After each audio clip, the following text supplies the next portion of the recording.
Welcome back to Slabnomics, where we help sports cards enthusiasts make better financial decisions.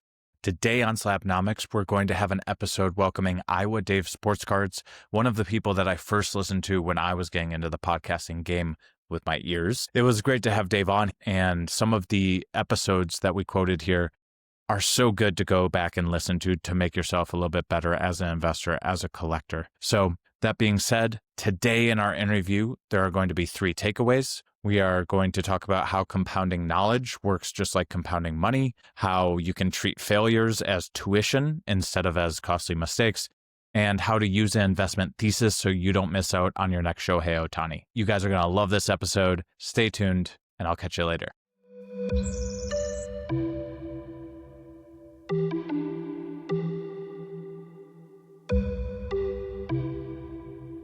All right, everyone. Welcome to Slabnomics. Today we have one of the people that I most early listened to when I was first getting into sports cards, Iowa Dave. Dave, thanks so much for coming on. How have you been? Good, Matt. Thanks for having me. I love what you're doing with your show, for real. Not just saying that. And I'm really glad to be here to talk cards for a little bit. Absolutely, brother. And I really did listen to every single episode when I first got on, because I'm crazy like that.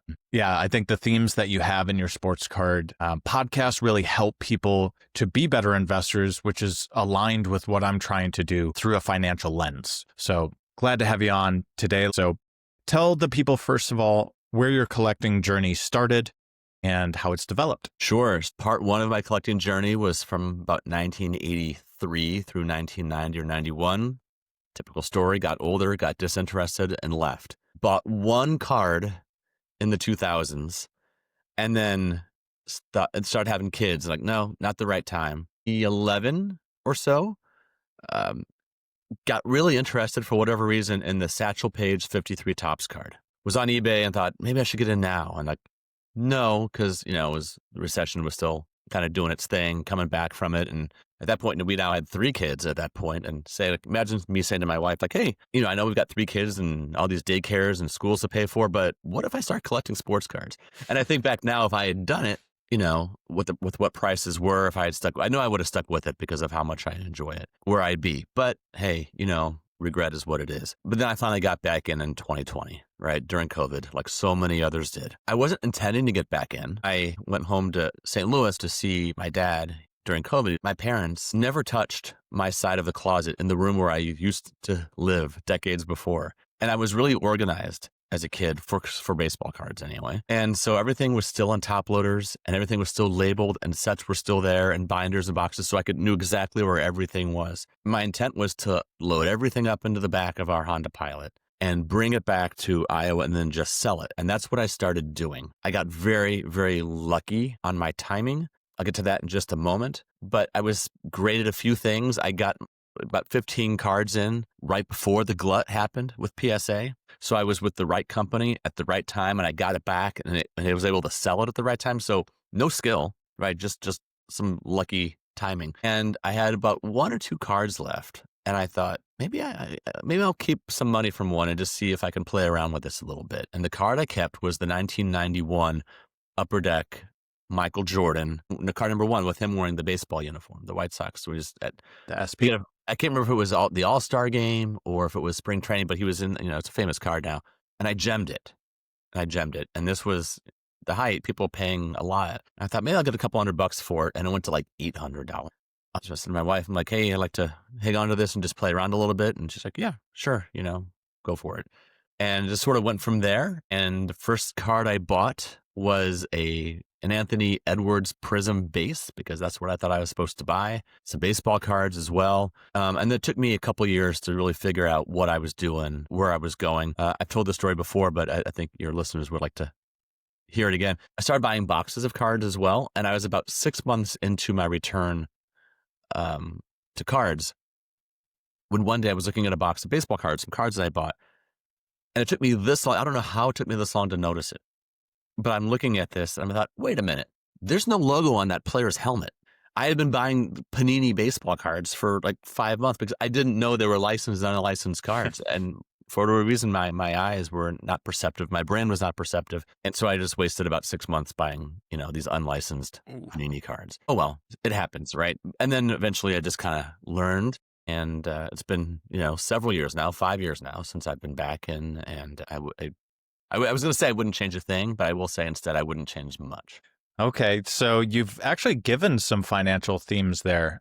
You kind of hinted at a little bit of compound interest starting early and how much of an effect that has. There's some studies that show that the first 10 years, I believe, of investing in your 401k is worth as much as like the next 30, because compound interest is just so powerful. Can you tell me a little bit about that? And have you seen compound interest when you've gone through your collecting journey? 100%. I'm a big believer. I'm not a big econ guy, but like many are, I'm a big believer in compound interest. I started saving early. Now, even when I was making nothing, my first out of work jobs, I was still starting retirement plans. So I get it. But I'd like to talk about compound interest, not just financially, but also in terms of knowledge and understanding and how that can also build over time. And when you think of someone like Jeremy Lee, who's been in the hobby for 4 decades, or Adam Gray for 30 years, their understanding of how it works, the knowledge they can call on, the institutional knowledge they have of the hobby, that's been built. You can't just learn that quickly. And you have to make mistakes. And the mistakes can be really painful. I know they were for me. I know they were for lots of people. Hopefully, when you start making them early when you're not putting a whole lot into it financially. You'd much rather your mistake be a $15 or $20 base card than a $1,500 patch auto or something along those lines. Because the way I look at it is you cannot succeed long-term in this hobby space if you are not failing. If you know exactly what you're doing from the ground up, then you're a better person than me, right? Because that means you've done so much research ahead of time and you've just probably studied and studied and studied what they do, I guess, for years before even buying your first card. Then you can maybe try it.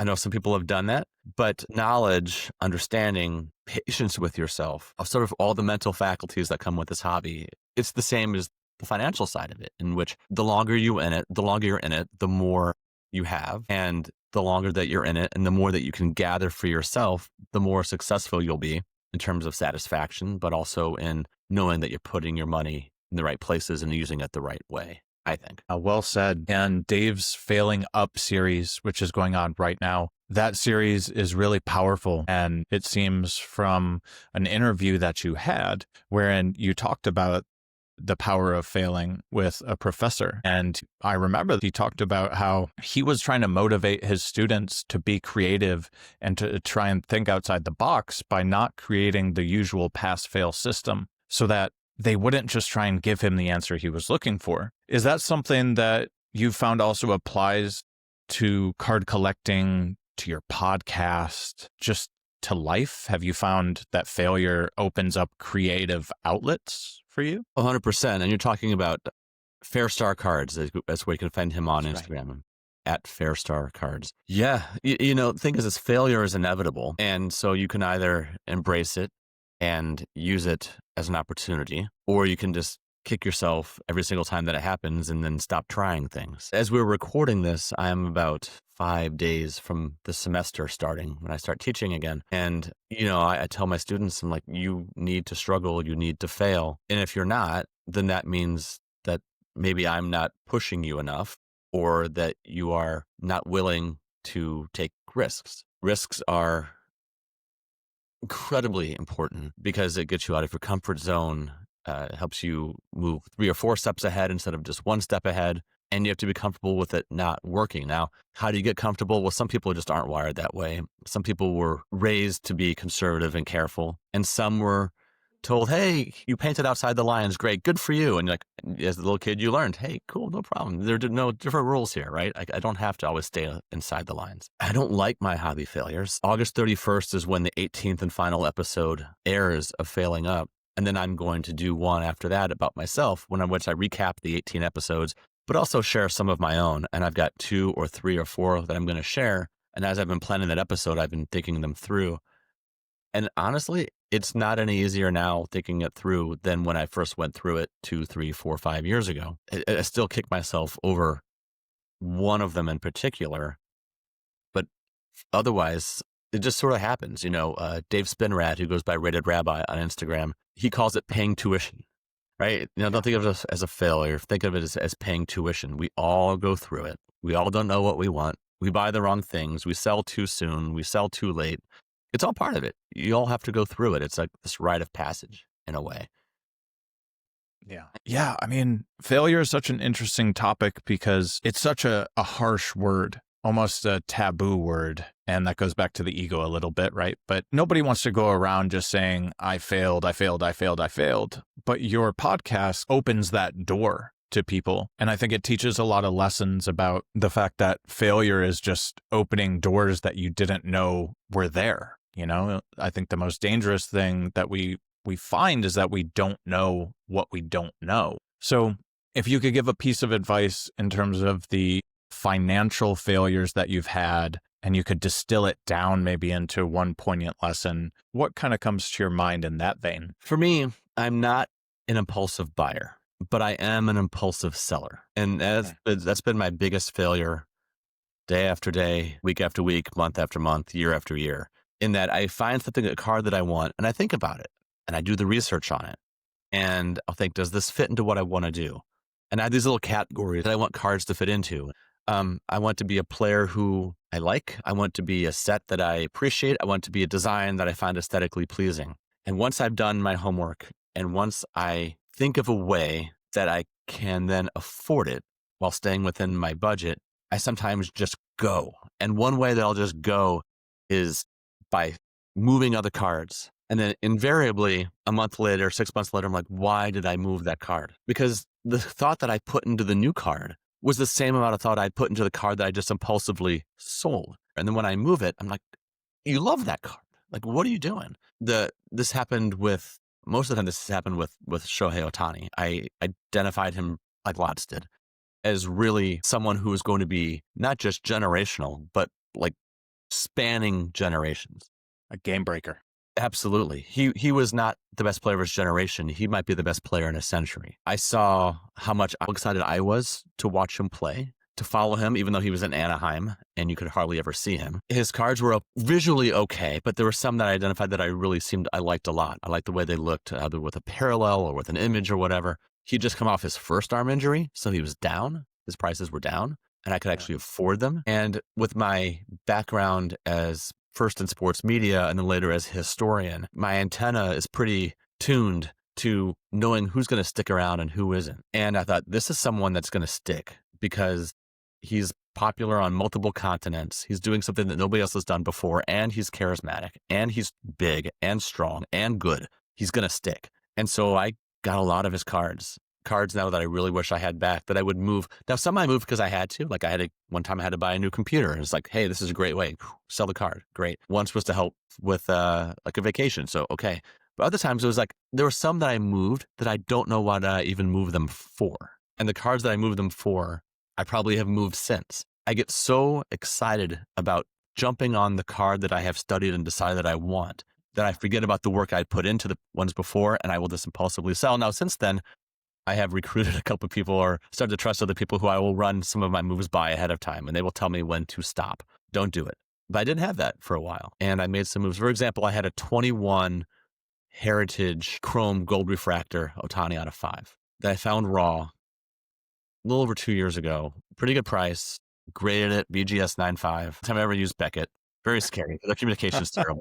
Yeah. So I vowed to never do it again after that one time. And I was thinking about a month ago, what did I move that for? I don't know. I don't even know what I did, but I know I wanted something else more at the moment. You asked what my lesson is. It's slow down, right? It's slow down. Have people around you who you trust, because you're going to make mistakes. You're going to be impulsive, even if you're not an impulsive person. And sometimes being short-sighted, right, has cost me in the long term. Not just because the card has gone up now. Like Gold Refractor has clearly gone up, but more because I just want to have it. Right? Like Ohtani has fulfilled all the promise that I thought he would have, which is why I got that card in the first place. But I forgot about that and neglected my own teachings in that moment to go chase something else that was shiny. And I really wish that I had that. I doubt I would have even sold it at this point for the money. I just wish I would have it so I could look at it and have that part of my Ohtani PC. Yeah. I give similar advice when I say sleep on it. Yeah. Unless it's like a superfractor, as you pointed out. There's certain cards that can't be replaced. And you've talked a lot on your podcast about things that can be replaced and things that can't, and how things get deprioritized. And sometimes they keep getting deprioritized and you almost never buy one, which I think is fascinating. It's like that constant hanger on that at some point you finally do buy, but it's like just there where you kind of like it, but you don't like it enough to put it over this one. And you have this constant decision to make. And along those lines as well, the investment thesis for buying a card, especially with that Shohei example, right? Like he had all this promise. He was a talent that you recognize, a game-breaking, one in a century type of player. You got a beautiful card. You gemmed it. I agree on BGS, by the way. And you saw something else come along. And sometimes we lose sight of what our investment thesis was for that card. And that's not just for those that are trying to resell. That goes for collectors too, because you only have $1. You know what I mean? Your dollar only goes to one place is maybe a better way to put that. But you have a budget. It's only going to go so far. And you have to figure out how to prioritize within that budget. Is that something that you really believe in and you've found through these failings, especially the ones you've called out? Oh my gosh. Especially, yes, at the beginning when I was buying football and soccer and baseball and basketball, hockey. I think those were the 5, right, that I was in. Wow. And I just had to sort of narrow down what I cared about.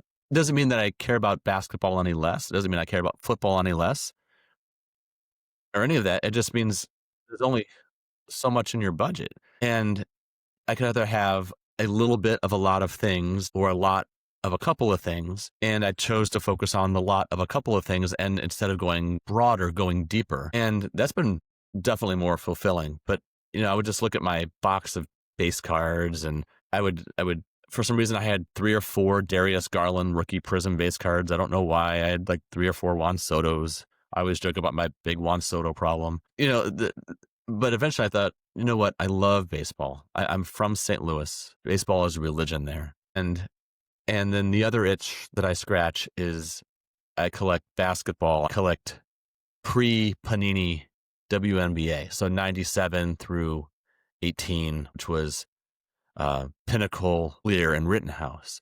And for a time like right now, when the market is exploding, I don't even know what the peak is, if there'll be a peak, whatever. I've pushed back from baseball just a little bit, not permanently, just right now based on the kind of cards that I want. There are no big baseball cards on my radar right now. There's lots of little ones I'll pick up from my binder, but I've been really focusing on adding cards from the W because thankfully they've gone up some. There's the Caitlin Clark effect, but nothing like at the rate of, like, Caitlin Clark is her own market. She's beyond anything.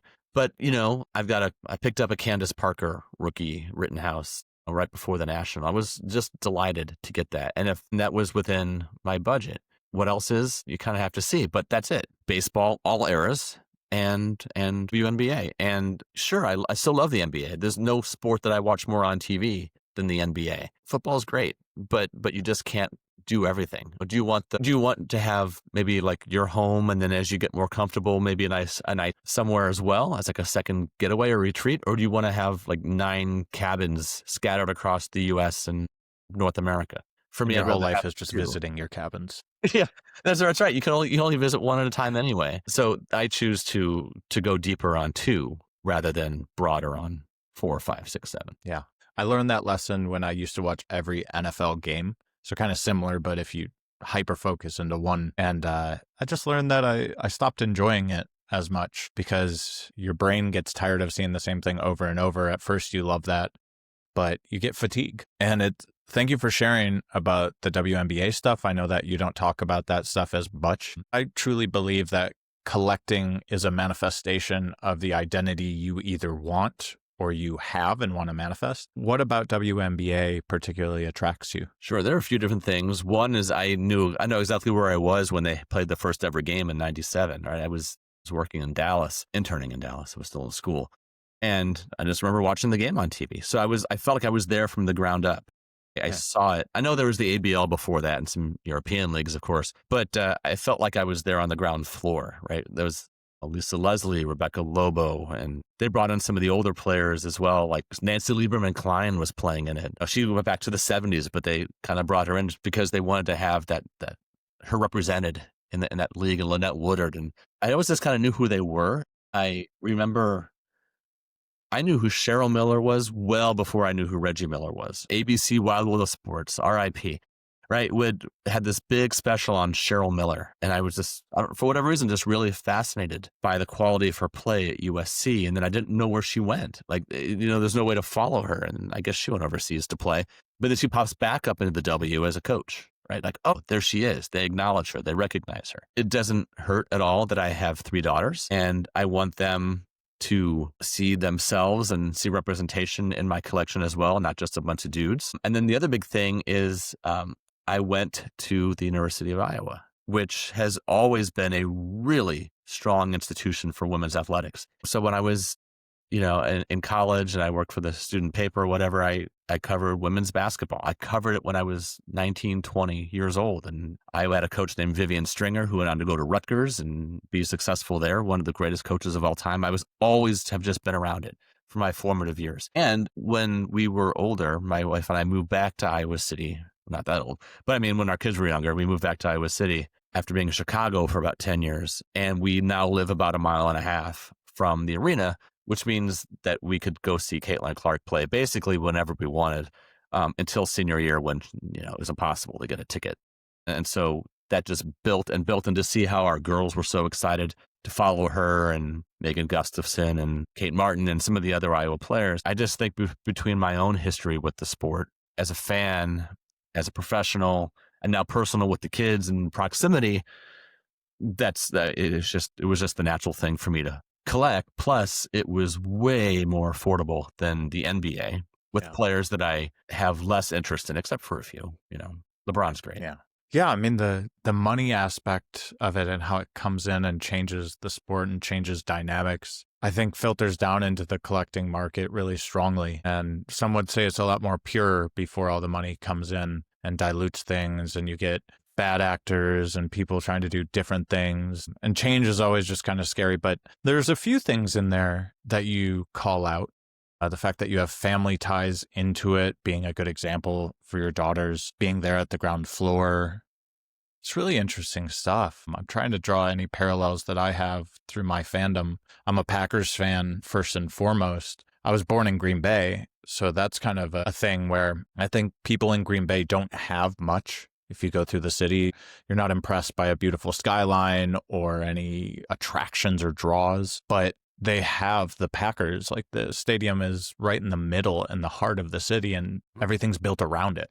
And that's such a cool atmosphere and a cool way to celebrate and feel a real identification with that team or with that sport. So let me ask you a question about your Green Bay fan. I've been to Green Bay. I've been to a few Bears-Packers games there. And it's right. It's fascinating the way the stadium is surrounded by the houses. So who are you more attracted to when you're collecting of Packers players? Is it players that you saw growing up? Is it current players? Is it Aaron Rodgers, Jordan Love, Brett Favre, Bart Starr? Like, who would be a quote unquote your quarterback? Yeah, that's a good question, because I've changed my answer. If you asked me 6 months ago, it would be a different answer. My Packers collecting has become much more focused. And I actually talked about this with Jeremy, whom you brought up earlier, Sports Card Live. We talked about how collecting can become more refined and more focused and targeted with his flight collecting, which is a concept I really like. But that's all to say that I started out just collecting all the Packers, and it's moved more into those that I look at their pictures and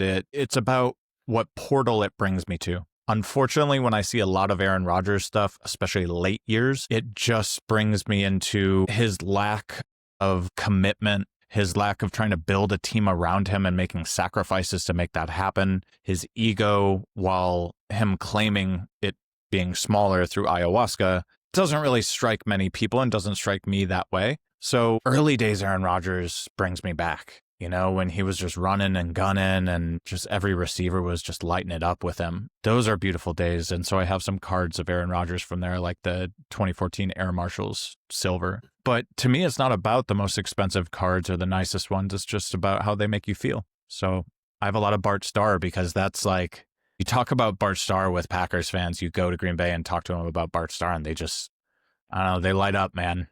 And I'll never understand that. But kind of to your earlier point about ground floor, like he was the face of the entire city. He was everything in that city. And Packers fans take it really hard when their quarterback, who they've invested so much time into, just decides to leave. And I know that's a very roundabout answer, but he was asked if they wanted you to come retire as a Packer, would you do it? And he was like, well, they haven't approached me.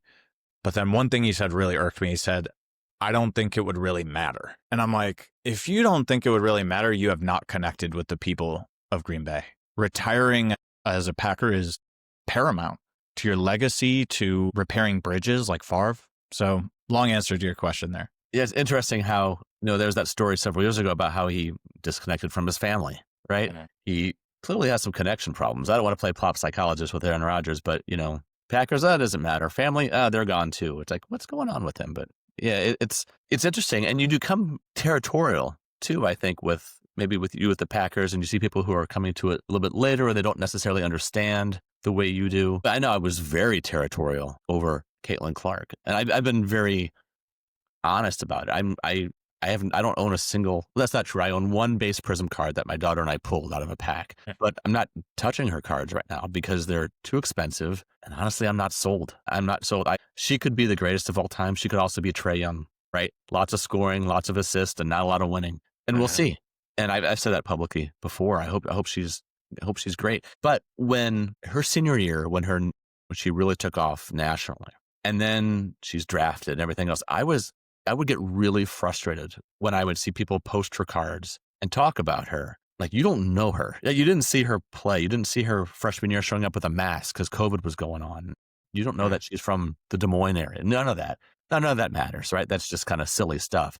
But it does go back to what you were saying before about, why? Like, what is it about the W, or what is it about anything? I think when you have that sort of connection, it could be a really powerful draw to want to collect it. But I also think it can be really dangerous, potentially, in that you can start maybe trying to collect things and overpaying for things because the emotion starts to drown out the rational side of it. And next thing you know, like, cool, maybe, for example, I like to collect a player named So Taguchi. He was a pinch hitter and a fourth outfielder for the Cardinals in the mid 2000s. And I've got some of his best cards, but I got them for like $10, $20, $30. If I were to start thinking I need to be the So Taguchi collector, and I'm, there's a card of his right now that's on like $500, like some X-Fractor out of 25 red or something like that. I'm not going to pay for that.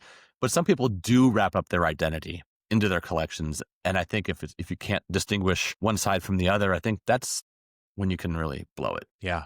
Being distinguishing and figuring out what it's all for is really important, and not just chasing after whatever comes, to your earlier point. Yeah. You have to. All right. Your collections reflect you, but you are not your collection. And when you become your collection, oh boy, that's when you start making the choices that I think that I would anyway regret. Yeah. Taking emotion out of it is probably one of the first things you need to do. It's like, and that goes to what we were saying earlier about being able to sleep on things, wait on things, ask your friends, is this a good call? Sometimes I'll ask my friends who know more about the things than me, ask them about this, and I say this, and then they'll give me their advice, and then I will follow it. But sometimes I don't follow it as well. But to be able to make that choice and to listen to what people have to say, and at the end of the day, still not follow it, I think is actually very important as well. Because it's like, I've heard what you had to say. I thought about it. I respect your opinion and I value it. But at the end of the day, I'm going to do this because of this. You've thought it through, you've tested it in the crucible. And the more you can do that as a collector, as an investor, the better you are in those activities, because outside of emotion where logic stays, if you make all your decisions from pure logical syllogisms, you're probably going to win a lot. But we don't do that because we're human beings and we're not machines. So it's like, how do we figure out how we're going to be more capable of distancing ourselves from emotions so that we can maybe make smarter investing decisions in whatever way that manifests itself? Yeah. And I don't know. If anybody has any ideas, please let me know, because I still toggle right between the logical and the emotional. Me too. But the hobby is supposed to be fun as well. And some people have some people's hobby. But think about this. I don't think the hobby is an accurate enough word at this point. I think there are two hobbies that are operating in the same space. And sometimes that Venn diagram overlaps a lot more and sometimes it overlaps a lot less. But I feel like there's the general collecting side, which does not mean you don't want to make money and doesn't mean you won't want to make smart choices. But then I think there's a younger sect of the hobby where the hobby is making money. It's like a shark and a whale in the same waters, right? Just because you're in the same ocean doesn't mean you're the same species. But me personally, I wouldn't be here if I wasn't trying to have fun. And so sometimes it is fun just to hit bin, right? And just to grab that card because you like the way it looks and you want it. Yeah. At the end of the day, it does come down to feeling. All sales, not all sales, most sales by people, and this is not just sports cards, this is whether you buy a new vacuum or you buy this knife set or whatever, is fueled by emotion. So it's not as if we're operating in a totally different realm here. And I like your whales and sharks analogy because people have different motivations for buying and for selling. And sometimes it's as simple as I'm going to keep buying until I fall in love with things and I'm going to keep those. You know, you talked on your podcast with Chris _HOJ, great dude. And you talked about how sometimes a card will come in, you'll look at it and you'll instantly know like that's not it. And it's just like, well, just going to sell it and kind of move on. That's been one of the biggest things that I've learned is like, one, stop trying to catch falling knives. Like Anthony Richardson, it's over, selling the cards, moving on, take your L's. But also, it's okay to sell things when you get them and they don't spark the emotion when you look at them that you were hoping for. Because at the end of the day, it should be a personal thing and it should be something that brings you joy. Otherwise, why the hell are we doing it? Right. And sometimes it takes that card to help you realize a bigger thing. So I mentioned before at the beginning of this, we were just talking, that in a lot of ways I got very lucky. And one way that I got lucky is when I was first getting into it, I was buying a lot of Bowman Chrome first Bowman Chromes, but not the autos because I couldn't afford those, but just first Bowman Chrome base cards. And at one point I realized, man, this sucks. I'm bored with these. And I would sell them on Twitter and make some money, which is kind of nice back when I used to sell on Twitter. But at one point I thought, I'm going to get rid of all of these. And I did it right during spring training of 22. The peak when things started to go down was March of 22. Like that was the ultimate, that was the top of the roller coaster. Yeah. That was dumb luck. It was just me getting bored with it. Fast forward 2 years later, and early last year, I bought my first Bowman Chrome for the first time in a really long time. I don't know why I did it.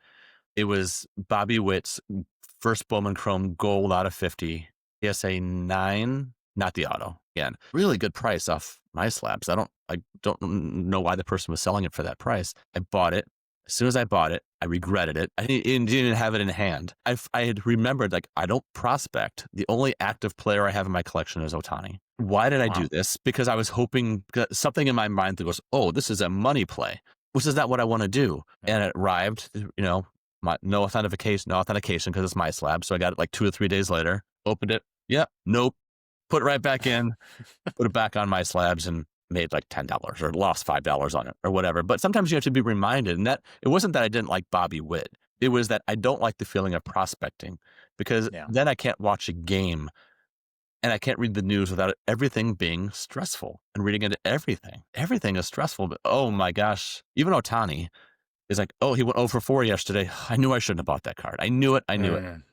And then the next day he hits 2 homers. Why did I buy more? Why did I sell those ones before? So there's a pressure that I don't like that comes with collecting active players. And I had to be reminded of that. And sometimes we have to make mistakes. We have to fail like I did with that Witt card. But it was worth it because I haven't bought one since. Hey, what you own owns you, right? So, wow, that's a powerful reminder, man. And that's so true. You tie your emotions into performance of someone else. I like to tell people I used to play Madden a lot.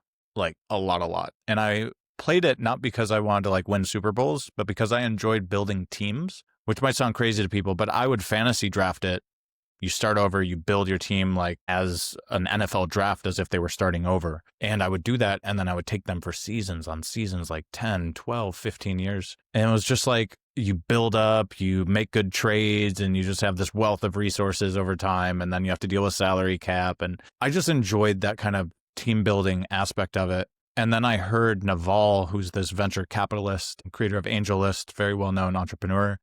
And he said, play stupid games, win stupid prizes. And that sticks with me so much. And I was like, man, I've spent thousands of hours building these teams, taking them to glory and making these perfect, like under the salary cap teams that are monsters. And it's been fun. It's been a fun exercise, but the prizes that I'm winning from it don't have anything to do with life. And so I got out of that, sold all of my video games and tried to move it into things like this, building something real and having cool people on to talk about real stuff. Such a good reminder to us all that you don't have to put your emotions into something you don't want to. Totally up to you.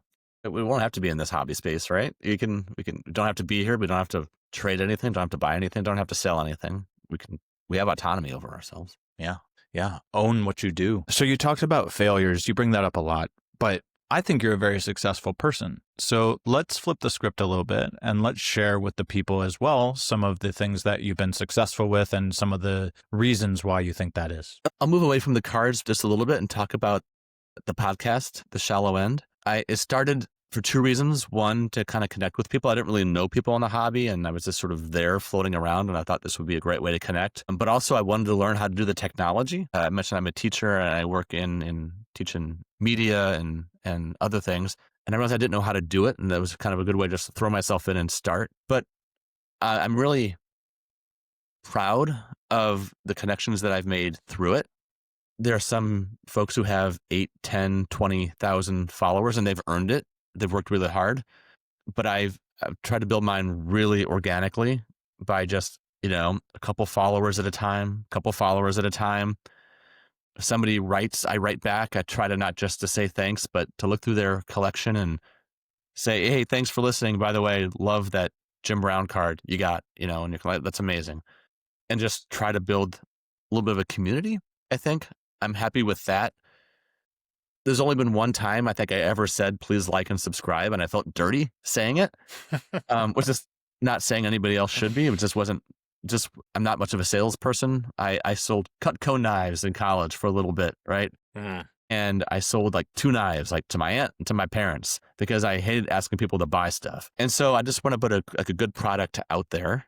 I hope. I try really hard to keep it evergreen. I try hard to block out all the noise and to just keep it really focused on what it's like to be a collector. And most of all, just to make the kind of content that I want to listen to. I think that's the most important thing. I think one way to struggle in the content space is to try to make content that you have no interest in, that you think there is a market space for, because people are going to sniff that out every time. They're going to smell out people who are disingenuous or not knowledgeable. I knew from listening to you from the first episode, like, this guy knows what he's talking about. And I don't know economics. My wife was an econ major, right? But like, I listened to you one time, like, he knows, boom, right away, right? A guy named Paul Hickey who does sports card strategy, right?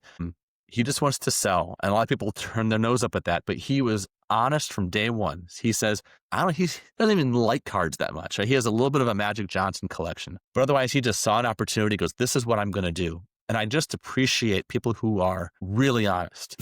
Even though he's so big now in the hobby, Jeremy Lee, I think is very honest. And I love that. Just people who are willing to put themselves out there. I read a book. I think I'm going to tell now my big secret, but I read a book right before I started the podcast called How to Write a Memoir. And I then decided that, in a sense, that this podcast would be my memoir. And one of the number one lessons before even chapter 1, it was just in the book's introduction, was you've got to be vulnerable. You've got to be open and honest. Because if this was a book and somebody opens it and reads it and you're not touching on anything beyond surface level, they're going to either resent you or they're going to stop reading. And I like to read a lot, but there's only been 2 times where I've read a book where I stopped in the middle because I thought this person is not being dishonest, but they have all these walls up around them. And one was, they're both fiction books or nonfiction books. Obviously, one was Bob Ryan, the legendary sports writer from the Boston Globe, who I love. But his book, anytime he got to something interesting, he would just move on to and then the next game, which was 4-3 with the Red Sox. I'm like, can you please say more about yourself? And he wouldn't do it. And the other was, I don't always listen to it as a book on tape. Or on audio. Anna Kendrick, the actor, right? Where everything was a joke. And she was so scared to say anything emotional about her life. It was details, but no emotion. And as I read that memoir book before starting the podcast, I thought, yep, that's why I turned off and stopped reading those 2 books, because they were not being open and honest. They weren't lying, but they just weren't being open. So I shouldn't say they weren't being honest. They weren't being open. And I decided, okay, if I'm going to do this podcast, that's how I have to approach it. I have to approach this like a memoir of just vomiting everything out as necessary. Like, I screwed up here, or I want this card, or here's how I messed up, or here's how something in my family life affected this or that, or here's what I want, here's what I don't want. And if I can't be open and honest about it, I just won't do an episode about it. But if I am going to do it, then I am going to be open and honest about it. So I think you asked what I've been successful at. I hope that I've been successful in making an open and honest piece of content each week. If you haven't listened to The Shallow End, Dave has an episode on there that I think is truly remarkable. I'm a person that likes to pick out things, and I think a lot of people are like this. We like to pick out things that are truly remarkable and special. And I think your episode where you spoke about the process of trying to sell a card and how it got complicated and choosing to do the right thing and how it ended up working out or not working out, I won't give it away, is a truly remarkable piece of podcasting where you're open, honest, and authentic. You share the difficulty, the struggle that we all go through about how to be honest and how to, when no one's looking, do something that might not be in our best interest in the short term, but in the long term is about building who we truly want to be and who we want other people, building someone we want other people to see in all of our decisions. And it's not about just the big times, it's the little things that create the glue for that. I don't remember that episode title. Can you tell the listeners what that was? Can't remember the title either. Oh, I do remember now. It was, I thought about bidding on my own card, or I considered bidding on my own card is what it was called. And it was about this little card I bought for 61 cents off ComC of Albert Pujols. And it was his 2003, so third year card, Upper Deck. And it was like a play ball flashback card to the 1930s. And I just have this cheap throwback page in my binder of Albert Pujols throwback cards. And this fit. There's like Chickle cards and old Bowman cards, but they're all $1 or anything like that. But it's a good way to see what he would have looked like had he lived 70, 80 years ago. Card comes in the mail. I open it up. I don't even notice it at first. I just see, oh, it's part of my ComC order. Great, there it is. And as I go to slide it into my binder, I see a shiny gold 1 of 1 on the card. And 61. Yes, 61 cents. And I start messaging a friend like, holy crap. Like, look at this, right?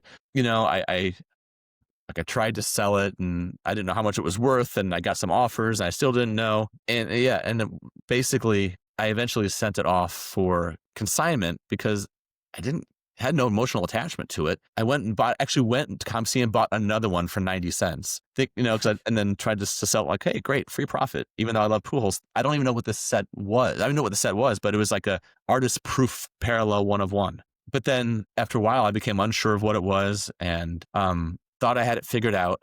Then nobody was bidding on it at consignment. It had 3 watchers and down to 2 watchers. And finally on the last day, I missed a key part of the story. It was labeled wrong. So it was also labeled wrong on through the consigner. And they called it like a USA something. I'm like, what? No, that's not it. So it's labeled wrong. There's one bidder. They're going to win it for like 99 cents is what it looked like. And that's when I thought, should I bid on this? Because I remembered somebody, I think it was Jeremy Lee, talking about once somebody had shill bid their own stuff, kind of got exiled from the hobby. And Jeremy had said, you should never ever bid on your own card. And he or his guest said, but maybe there's an exception if someone has it labeled wrong and you're trying to protect yourself. And so that was going through my head. It wasn't just like, hey, this sucks, I'm not getting enough money. It was, this is labeled wrong. And I might lose this because of a third party that is messing this up. Ultimately, I thought, I can't do it. I won't bid on my own card. But I did finally reach the funding company I was using. And they finally, like on the 3rd try, got a hold of the consignor, who then took it down and then gave it back to him. And I do have the card back now. It's back in my collection. But I ultimately decided it wasn't worth it. Right? You can't buy back your integrity. And even if you don't think you'll get caught, you have to assume that the whole world is watching and do the right thing. And I'm glad that I didn't bid on it. I would have felt terrible. And I'm also glad I got the card back because I was pissed off that it was labeled wrong. Yeah. So yeah, I still have the card. It's nice when the story ends with a win and you choose to do the right thing. Those small choices really add up to how our large choices are impactful. And so thank you for sharing that story. I think it's such a cool story. Thank you for sharing your wisdom, your successes, your failures, which have led you to successes. Is there anything else that you would like to promote as we wrap everything up here? Thank you. Hey, if you're listening, thanks for listening. Keep listening to Matt. Keep listening to Slabnomics. But also, if you haven't yet, please check out The Shallow End. A new episode comes out almost every Friday. Friday morning it comes out. And if you want to check out the limited series from The Shallow End called Failing Up, there are 18 episodes with 18 collectors. They're all about 20 minutes or less, really short. It's a really good binge listen. So thanks for considering. Absolutely. Go listen to The Shallow End. It's amazing. It's on my rotation for sure. So, hey, thanks so much for coming out, Dave. I think the audience is really going to feel that integrity that you put out because it's palpable, man. So keep doing what you're doing. You have such amazing guests on as well that are all, they're so filled with love of the collecting aspect, especially. And they're all very creative in the ways that they do it. So kudos on The Shallow End. And thanks again for coming on. Thanks, Matt. Take care. All right. So amazing to have Dave on. You can find him at Iowa Dave Sports Cards on Instagram. You can also find his podcast at The Shallow End. He's anywhere podcasts can be found. Make sure to listen to that Failing Up series. Very powerful stuff. My favorite part of this episode was talking about compound interest and how that can apply to decisions, because as your decisions get better, they become more and more impactful as time goes on. You have to have the courage to keep making mistakes. So definitely words that I'm taking to heart and always trying to work on. So if that resonated, share this episode with one of your friends. Let's all get better together. Keep building, and I will talk to you later.